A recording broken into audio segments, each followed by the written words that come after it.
Hello, welcome to Nirmala accountancy classes. मेरा नाम मिथिलेश सिंह है। जनरल की प्रैक्टिस में आज के सेशन में हम लोग देखेंगे purchases return account and sales return account. पहले देखते हैं हम लोग purchase account return account, purchases returns account. अभी इसके पहले के क्लासेज में हम लोगों ने देखा है सेल्स अकाउंट और परचेजेज अकाउंट, दोनों तरह की जनरल एंट्रियाँ हम लोगों ने की है। अभी परचेजेज रिटर्न्स अकाउंट के बारे में हम बात करेंगे। परचेजेज जब हम लोग करते हैं तो नेचुरली परचेज रिटर्न भी होगा, परचेजेज रिटर्न्स भी होगा। परचेज अगर करते हैं गुड्स, हम लोगों ने पहले भी बताया है कि गुड्स को हम लोग कई भागों में बांट करके उसकी अकाउंटिंग करते हैं। उसमें प्रमुख है purchases account, sales account, sales return account, purchases return account, inventory account या स्टॉक अकाउंट। तो यहाँ हम लोग परचेजेज रिटर्न की बात कर रहे हैं। रिटर्न क्यों किया जाता है? अगर गुड्स जो हम खरीदते हैं, अगर ये हमारे स्पेसिफिकेशन के अनुसार नहीं होता है या कोई डिफेक्टिव होता है तो उनको लौटाना पड़ता है। अब गुड्स जब हम रिटर्न कर सकते हैं तो जो रिटर्न गुड्स कर सकते हैं तो उसका हम लोगों ने हो सकता है कि पेमेंट कर दिया, हो सकता है कि वो पेड। जब पेड होंगे तो वैसी स्थिति में या तो हमने कैश पेमेंट किया होगा या हमने चेक के द्वारा पेमेंट किया होगा। एक तीसरी स्थिति भी हमने बात की थी, वो cash and cheque both, partly in cheque, partly by cheque, partly in cash, दोनों में पेमेंट हो सकता है। ये तीनों स्थिति हो सकती है। उसी तरह दूसरी स्थिति क्या बन सकती है? On credit. ऑन क्रेडिट होगा तो क्या होगा? इसमें भी हम लोगों ने पहले भी दो स्थिति की बात की थी। एक कैश, एक नाम लिखा हो सकता है पर्सन का, एक नहीं लिखा हो सकता है। जब नाम लिखा होगा तो क्या करेंगे? पर्सन का नाम लिख देंगे, जिस पर्सन का नाम लिखा हो या जिस ऑर्गेनाइजेशन का नाम लिखा हो। अगर नाम नहीं लिखा हो तो एक जनरल वर्ड हम लोग यूज़ करते हैं, कॉमन वर्ड यूज़ करते हैं, क्रेडिटर, क्रेडिटर्स या क्रेडिटर, ठीक है। वो वर्ड यूज़ करते हैं अकाउंट के लिए। अब एक तीसरी स्थिति बनेगी, कौन सी? जिसमें पार्टली पेड हो और पार्टली अनक्रेडिट हो। जब हम परचेज करेंगे, परचेज रिटर्न जो गुड्स कर रहे हैं उसका, या परचेज रिटर्न जब कर रहे हैं तो वो ऐसा गुड्स होगा, ऐसा रिटर्न होगा परचेजेज का जिनमें ये स्थितियाँ बनेगी। पार्टली पेड होगा एंड पार्टली ऑन क्रेडिट होगा। पार्टली पेड होगा तो इसमें भी दो स्थिति बनेगी या तीन स्थिति बनेगी जो हम लोगों ने बात की थी। पहली स्थिति कैश की, दूसरी स्थिति चेक की और तीसरी स्थिति cash and cheque both, cash and cheque both. जब हम लोग क्रेडिट पर सेल करेंगे तो दो स्थितियां बनेंगी, एक तो नाम हो सकता है, एक नाम नहीं हो सकता है। नाम होगा तो पर्सन का नाम लिखेंगे, नाम नहीं होगा तो हम लोग क्रेडिटर्स लिखेंगे। ऊपर भी चर्चा हम लोगों ने की है, ठीक है।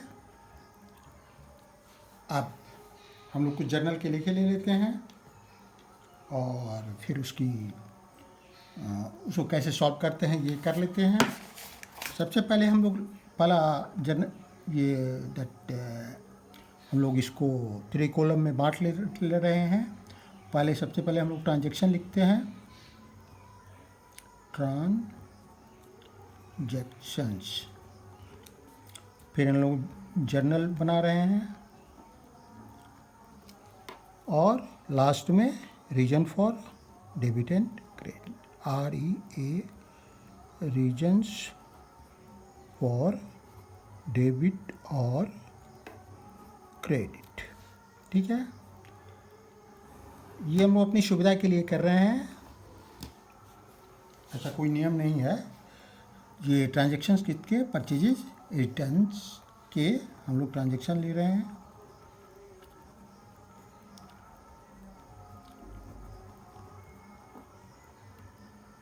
रिटर्न्स अकाउंट के ट्रांजैक्शन ले रहे हैं। पहला ट्रांजैक्शन हम लोगों ने लिया, return goods purchase for cash ₹1 lakh.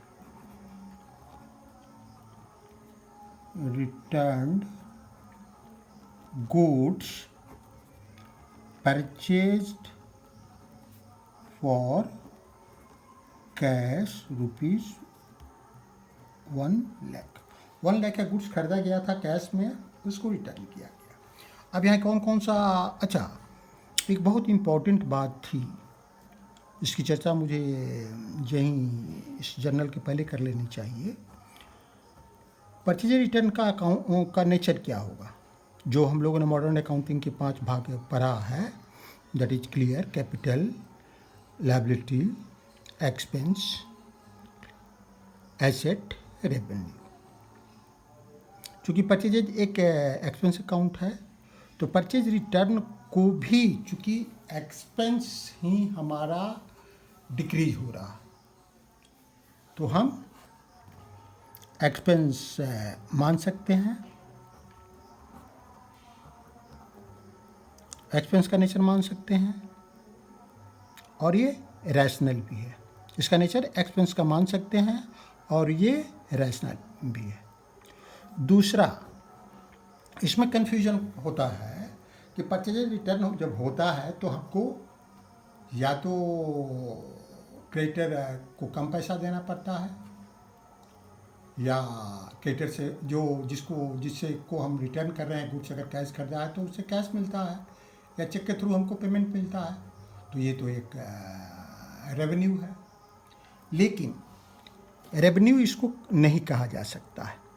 इसको कुछ लोग समझते हैं कि ये रेवेन्यू हो सकता है, रेवेन्यू इसको नहीं कह सकते हैं, क्योंकि रेवेन्यू में क्या हम लोगों ने डिफिनीशन में पढ़ा है, रेवेन्यू ऐसे एक्सपेंसेज हैं जिसमें प्रॉफिट का भी कंपोनेंट मिला रहता है। जैसे मान लीजिए हम गुड्स जो खरीदते हैं उतने में तो बेचते नहीं, उससे ज़्यादा में बेचते हैं, सॉरी, जो रेवेन्यू वो पार्ट है जिसमें प्रॉफिट का कंपोनेंट मिला रहता है। जब परचेज गुड्स हम रिटर्न कर रहे हैं तो वैसी स्थिति में कोई रेवेन्यू तो हम अलग से अर्न नहीं कर रहे हैं, जो हमारा एक एक्सपेंस हुआ है उसको घटा रहे हैं। तो ऐसी स्थिति में बहुत लॉजिकल रेवेन्यू मांगना नहीं है, एक्सपेंस मानना ही सही है। इसको गुड्स भी कुछ लोग मानते हैं,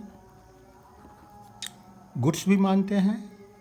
गुड्स मानना भी सही नहीं है, इसलिए कि अब गुड्स अकाउंट जब खोलते ही हम नहीं हैं तो गुड्स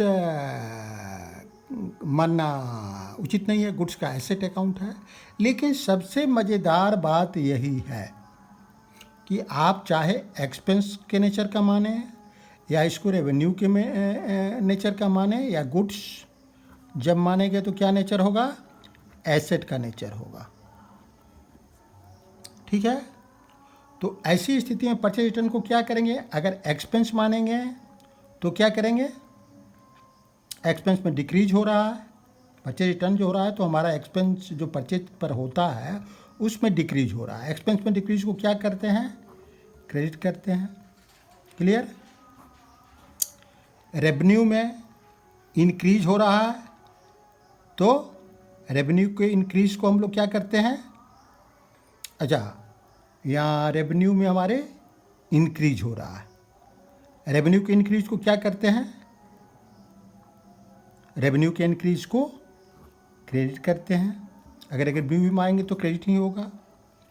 और गुड्स, एसेट, एसेट में क्या हो रहा है, एसेट में एक्सपेंस में इंक्रीज हो रहा है, रेवेन्यू में भी इंक्रीज हो रहा है।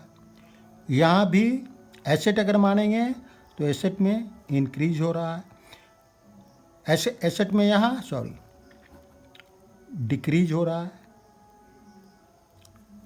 एक्सपेंस में डिक्रीज हो रहा है, एक्सपेंस में डिक्रीज हो रहा है। एक्सपेंस में डिक्रीज हो रहा है तो क्रेडिट करेंगे, रेवेन्यू में इंक्रीज हो रहा है तो क्रेडिट करेंगे, एसेट में डिक्रीज हो रहा है तो क्रेडिट करेंगे। आप इसमें से अपने लॉजिक के अनुसार कोई भी माने, एक्सपेंस माने, रेवेन्यू माने या एसेट माने,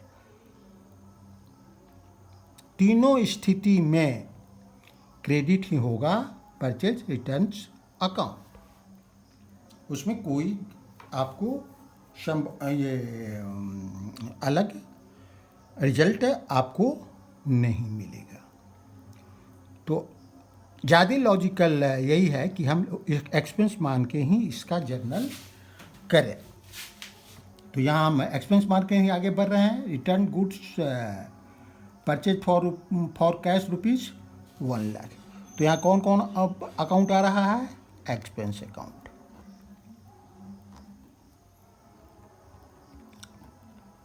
दूसरा अकाउंट कौन सा आ रहा है?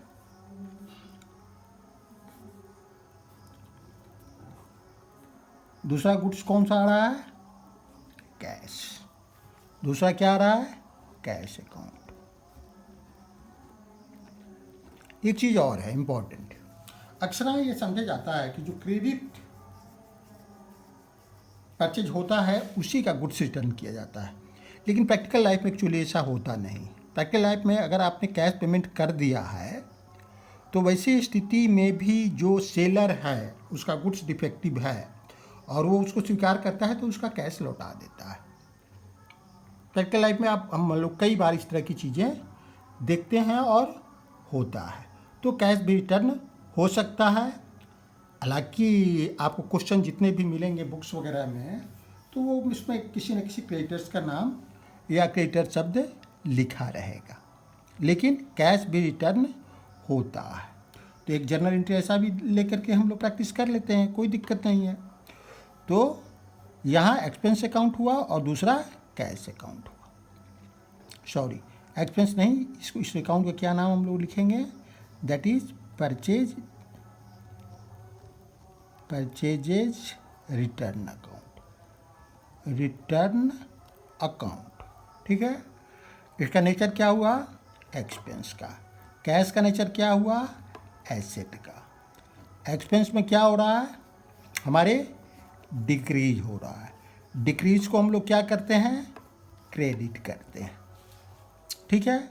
आप इसको अगर रेवेन्यू मानेंगे तब भी क्रेडिट होगा, दैट एसेट मानेंगे तब भी क्रेडिट होगा। आप करके देख लें। कैश अकाउंट में यहाँ नहीं लिखता हूँ, बाद में लिखूँगा।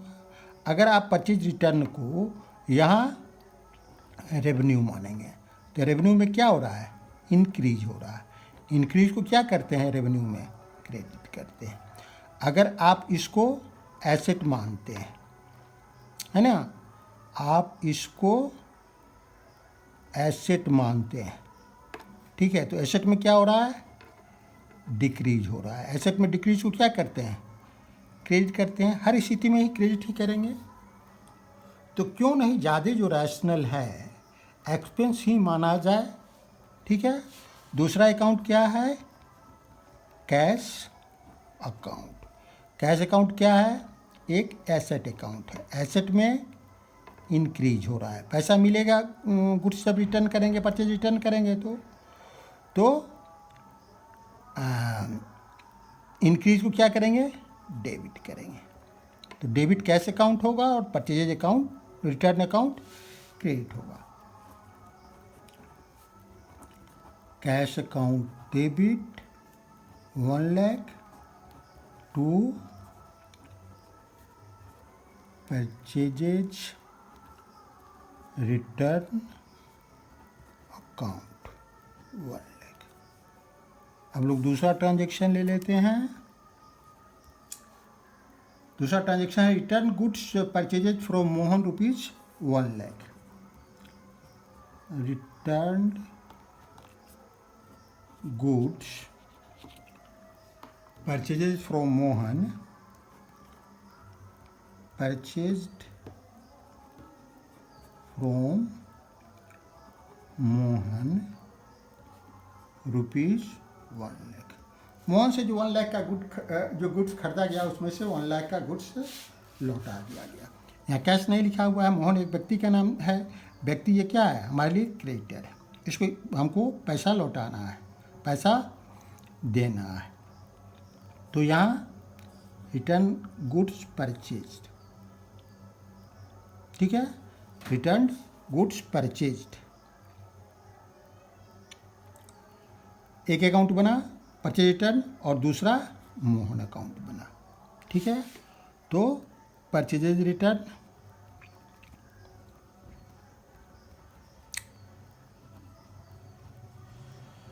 रिटर्न अकाउंट क्या है, हम मान रहे हैं इसको एक्सपेंस।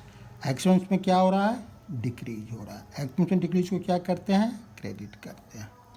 और हमारा एक जो क्रेडिटर है वो घट रहा है। मोहन अकाउंट हुआ, मोहन अकाउंट, मोहन अकाउंट क्या है, हमारा लायबिलिटी। लायबिलिटी हमारा क्या हो रहा है, जब गुड्स उसको रिटर्न कर देंगे तो इतना से लायबिलिटी हमारी कम हो जाएगी, घट रहा है। लायबिलिटी में जो जब डिक्रीज होता है तो उसको क्या करते हैं, डेबिट करते हैं। इंक्रीज होता है तो क्रेडिट करते हैं, डिक्रीज होता है तो डेबिट करते हैं। तो अभी क्या हमारा जर्नल होगा, मोहन अकाउंट डेबिट कितना है, 1 lakh, to purchases return account, purchases return account 1 lakh, ठीक है।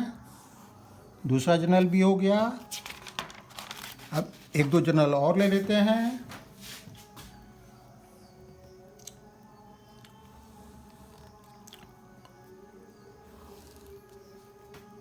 Third journal, goods return purchase and credit ₹2 lakh, goods purchase and credit, purchased on credit, returned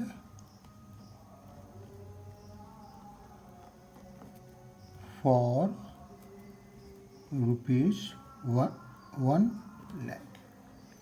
goods जो क्रेडिट पर 2 लाख, गुड्स जो क्रेडिट पर रिटर्न खरीदा गया था उसको रिटर्न कर दिया गया।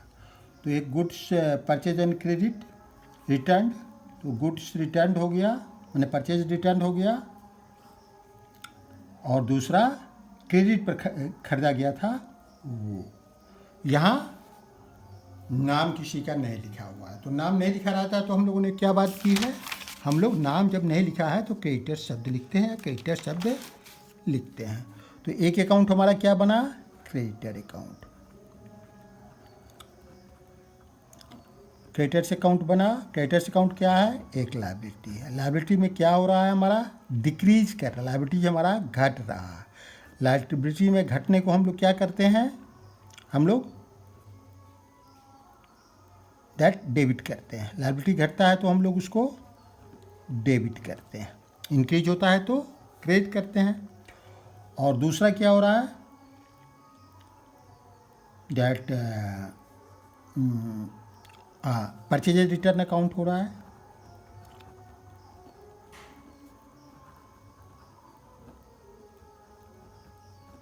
इसको हम लोग क्या मान रहे हैं, एक एक्सपेंस मान रहे हैं। एक्सपेंस में क्या हो रहा है, डिक्रीज कर रहा है। एक्सपेंस में क्या हो रहा है, हमारा डिक्रीज कर रहा है। तो डिक्रीज एक्सपेंस होता है तो क्या करते हैं, क्रेडिट। इंक्रीज होता है तो डेबिट, ठीक है। तो परचेज रिटर्न क्रेडिट होगा और क्रेडिटर्स अकाउंट डेबिट होगा। Creditors account debit 2 lakh to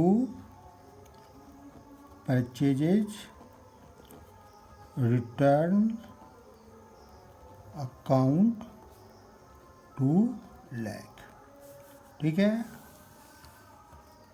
एक और जर्नल ले लेते हैं हम लोग, goods return for ₹1 lakh and money returned by cheque, goods returned for rupees 1 lakh and money received by check। ठीक है, गुड्स हमने रिटर्न किया 1 लाख का, और जो पैसा हमको मिला गुड्स रिटर्न करने के बदले में वो चेक में मिला। तो यहाँ कौन कौन अकाउंट हो गया? एक परचेज रिटर्न हो गया,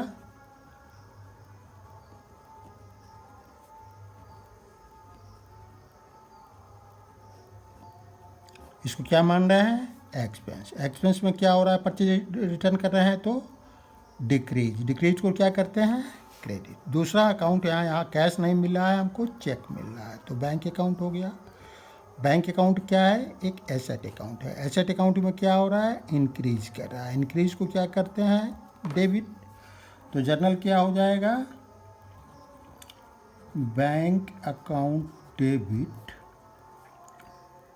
1 लाख टू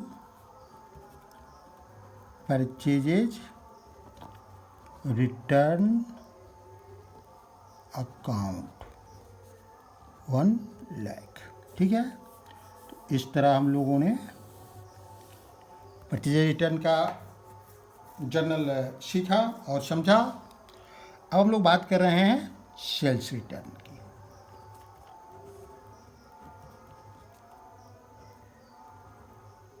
सेल्स रिटर्न्स। अब सेल्स रिटर्न्स का नेचर क्या है? सेल्स का नेचर क्या है? सेल्स एक रेवेन्यू है, हम जानते हैं। इसमें प्रॉफिट का भी कंपोनेंट मिला हुआ, जो रिटर्न जो भी होगा उसमें भी तो प्रॉफिट कंपोनेंट मिला होगा। हमने किसी को माल बेचा है और फ़ायदे पर बेचा है, या सर्विसेज रेंडर किया है और फ़ायदे पर किया है, मतलब जो कॉस्ट होता है सर्विसेज का या गुड्स का उतने पर तो हम बेचते नहीं हैं, हम उससे निश्चित रूप से ज़्यादा पर बेचते हैं। तो ये क्या हमारा होता है? इसको हम लोग इनकम का पार्ट भी उसमें मिला रहता है, तो उसको हम लोग क्या कहते हैं? हम लोग रेवेन्यू कहते हैं। तो इसका नेचर रेवेन्यू का होगा।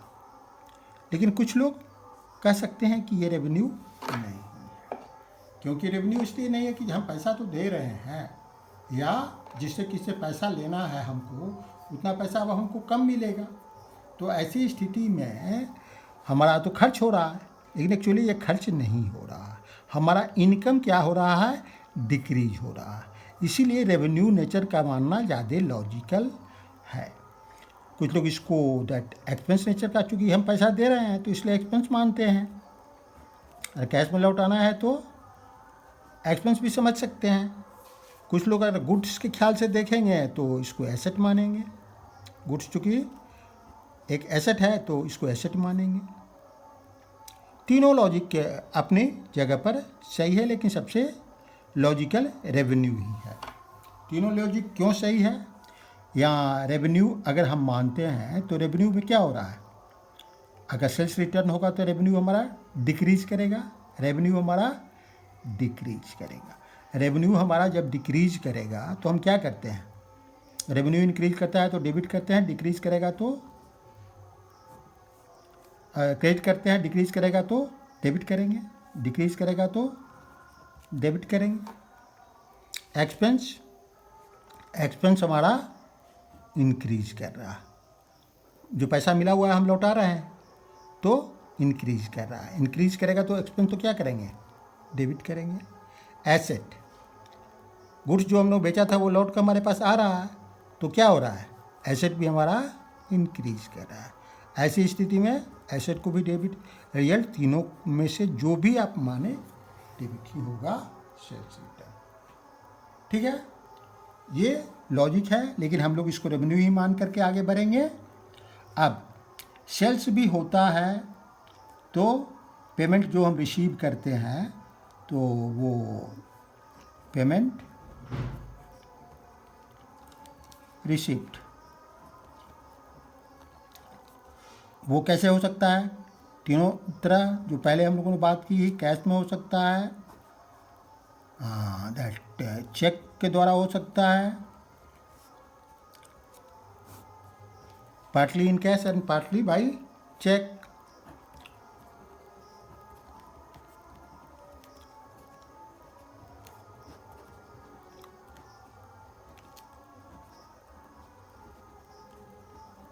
तो सेल्स रिटर्न भी होगा तो इस तरह से किसी में भी हमको पेमेंट मिल सकता है, पेमेंट रिसीव हो सकता है। अगर हमने क्रेडिट पर बेचा है, सेल्स किया है, तो ऑन क्रेडिट भी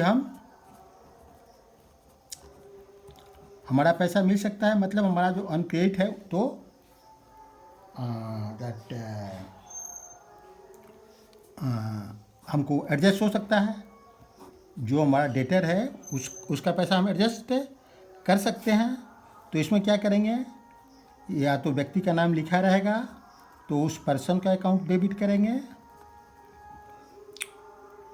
या क्रेडिट करेंगे, उस पर्सन का अकाउंट क्रेडिट करेंगे। और यहाँ अगर पर्सन का नाम नहीं दिया हुआ है तो डेटर का अकाउंट क्रेडिट करेंगे। ठीक है। तीसरी स्थिति हो सकती है दैट इज पार्टली पेड हो सकता है जो हम लोगों ने सेल किया, एंड पार्टली ऑन क्रेडिट हो सकता है। तो ऐसी स्थिति में जो सेल्स रिटर्न हम करेंगे तो उसका भी उसी तरह ट्रीटमेंट होगा।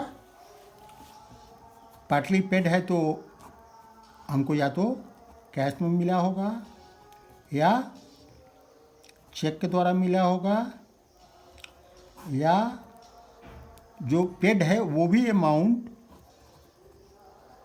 Partly in cash and partly by cheque मिला होगा। क्लियर है। पार्टली एंड क्रेडिट, फिर इसमें दो स्थिति होगी, या तो नाम लिखा होगा पर्सन का या नहीं लिखा होगा। नाम लिखा होगा तो उस पर्सन का अकाउंट हम क्या करेंगे, क्रेडिट करेंगे। नाम नहीं लिखा होगा तो हम डेटर अकाउंट क्रेडिट करेंगे।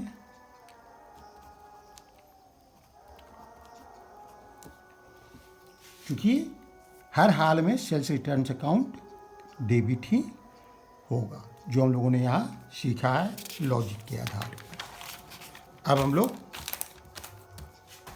ट्रांजैक्शंस कुछ ले लेते हैं।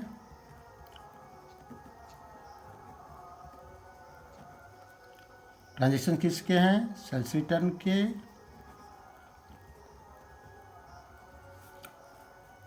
और सेकेंड हिस्से में हम जर्नल कर लेंगे, और थर्ड हिस्से में रीजन्स फॉर डेबिट और क्रेडिट करेंगे। ठीक है। अब कुछ हम लोग ट्रांजैक्शन ले लेते हैं। पहला ट्रांजैक्शन है goods return worth ₹1,00,000 sold for cash. Goods returned worth ₹1,00,000 sold for cash। जो गुड्स बेचा गया था वो रिटर्न हो करके आ गया, कैश में बेचा गया था। तो यहाँ कौन कौन सा अकाउंट होगा, एक तो होगा sales return account, sales return account. ठीक है। अब इसको हम लोग एक्सपेंस मान रहे हैं। ठीक है। हम लोग हम लोग तो रेवेन्यू मान रहे हैं, रेवेन्यू मार्क एंट्री कर रहे हैं। हम लोग एक्सपेंस भी मान सकते हैं, हम लोग एसेट भी मान सकते हैं। ये तीनों में से कोई मान सकते हैं। अगर रेवेन्यू मान रहे हैं तो रेवेन्यू हमारा क्या हो रहा है, यहाँ घट रहा है। रेवेन्यू घटता है तो क्या करते हैं, रेवेन्यू घटता है तो डेबिट करते हैं। ठीक है, रेवेन्यू घटता है तो डेबिट करते हैं। एक्सपेंस अगर बढ़ता है तो सेंस को एक्सपेंस माने तो एक्सपेंस यहाँ इंक्रीज कर रहा है। ठीक है, पैसा तो हमको लौटाना पड़ेगा ना, तो इंक्रीज कर रहा है तो क्या करते हैं, डेबिट करते हैं। एसेट भी हमारा गुड्स रिटर्न होके आ रहा है तो गुड्स इंक्रीज कर रहा है तो क्या करते हैं, डेबिट करते हैं। तीनों स्थिति में हम डेबिट करते हैं। ठीक है, तो सेल्स रिटर्न का कॉन्सेप्ट हम चाहे जो भी लें, तीनों में से कोई हमको डेबिट ही करना है सेल्स रिटर्न को। और दूसरा पार्ट क्या है, हमने कैश लौटा दिया तो दूसरा कैश अकाउंट। कैश अकाउंट क्या है, एक एसेट अकाउंट है। एसेट जब हम लोगों ने पैसा दे दिया गुड्स के बदले में, जो हमारे यहाँ आया जिसको हमने बेचा था, तो क्या होगा, डिक्रीज करेगा कैश तो क्रेडिट करेंगे, एसेट में डिक्रीज को क्रेडिट करते हैं। तो sales return account, sales returns account debit 1 lakh to cash account. जैसे परचेज में मैंने कहा था, यहाँ भी ये परंपरा बुक्स में आपको मिलेगा कि जो कैश सेल्स है उसके रिटर्न की एंट्री नहीं की जाती है, लेकिन प्रैक्टिकल में ऐसा हो सकता है। इसलिए इस तरह का एक जर्नल हम लोगों ने कर लिया। अब दूसरा जर्नल लेते हैं, goods return by Barack worth ₹2 lakh. Goods return bye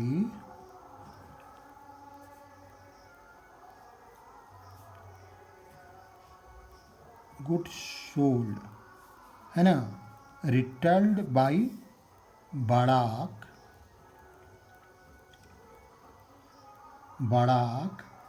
worth ₹2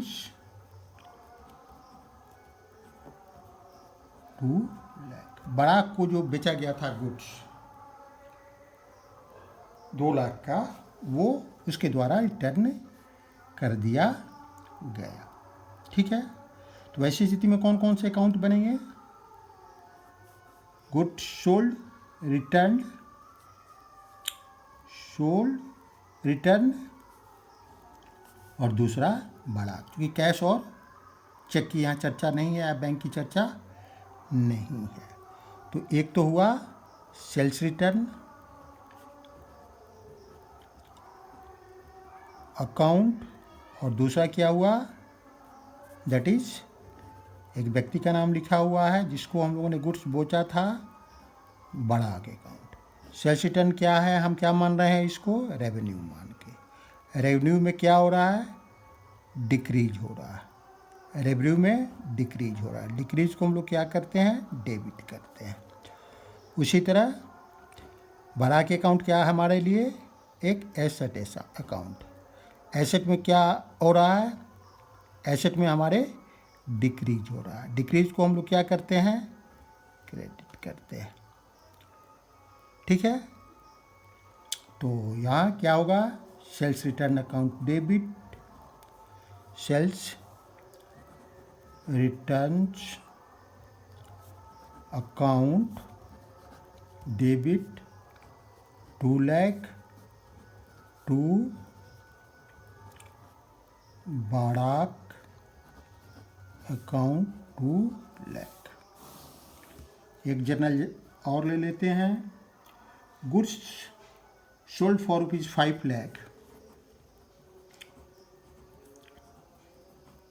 sold for ₹5 lakh, for which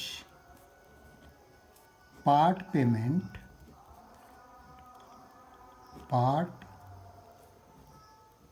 payment was received in cash ₹2 lakh returned by Shashi. ठीक है, आप देखिए गुड्स हमने बेचा था 5 लाख का, लेकिन 2 लाख की पेमेंट हमको कैश में मिल गया था, लेकिन 3 लाख तो शशि के पास अभी भी बकाया है। तो यहाँ इम्पोर्टेंट क्या क्या है, कैश हमारे लिए इम्पोर्टेंट नहीं है, कैश हम रिटर्न नहीं करेंगे, इसलिए कि 3 लाख तो शशि के पास हमारा बाकी है। Written by Shashi worth rupees 2 lakh, worth rupees 2 lakh. Goods sold for 5 lakh for which part payment was received in cash rupees 2 lakh, written by Shashi worth rupees 2 lakh. 2 lakh का गुड्स रिटर्न कर रहा है, 5 लाख में 2 हमको कैश मिल गया है, 2 लाख का गुड्स, मतलब 3 लाख तो उसके यहाँ बकाया है। तो ऐसी स्थिति में अकाउंट्स हम कैश अकाउंट को नहीं चुन करके बल्कि हम शशि का अकाउंट करेंगे। तो यहाँ कौन कौन सा अकाउंट हुआ, एक तो सेल्स रिटर्न हुआ, गुड्स सोल्ड यहाँ रिटर्न हुआ, तो एगो सेल्स रिटर्न हुआ और दूसरा शशि अकाउंट हुआ। ठीक है, तो एक तो हुआ सेल्स रिटर्न। इस तरह के क्वेश्चन भी आ सकते हैं, रिटर्न्स अकाउंट, इसका क्या नेचर है, हम मान रहे हैं रेवेन्यू का, रेवेन्यू में हमारा डिक्रीज कर रहा है, रेवेन्यू को डिक्रीज को डेबिट करते हैं। दूसरा अकाउंट हमारा शशि का हो रहा है, शशि अकाउंट क्या है हमारे लिए, एक एसेट अकाउंट, और एसेट में क्या हो रहा है हमारा, एसेट में हमारा डिक्रीज कर रहा है, तो डिक्रीज को क्या करते हैं, एसेट में क्रेडिट करते हैं, पैसा मिलना है हमको लेकिन अब कम मिलेगा, तो डिक्रीज कर रहा है, तो ऐसे इसमें एसेट को क्या करेंगे, क्रेडिट करेंगे। तो सेल्स रिटर्न जनरल क्या होगा, सेल्स रिटर्न अकाउंट डेबिट कितने का, 2 लाख का लौटा रहा है, 2 लाख टू शशि अकाउंट, 2 लाख, ये जनरल हुआ। इस तरह हम लोगों ने सेल्स रिटर्न और परचेज रिटर्न का जनरल बनाया। नेक्स्ट क्लास में हम लोग एक्सपेंसेस के बारे में बात करेंगे। Thank you, see you again. आपको अगर ये वीडियो अच्छा लगा हो तो आप सब्सक्राइब ज़रूर करें। Once again thank you, see you again.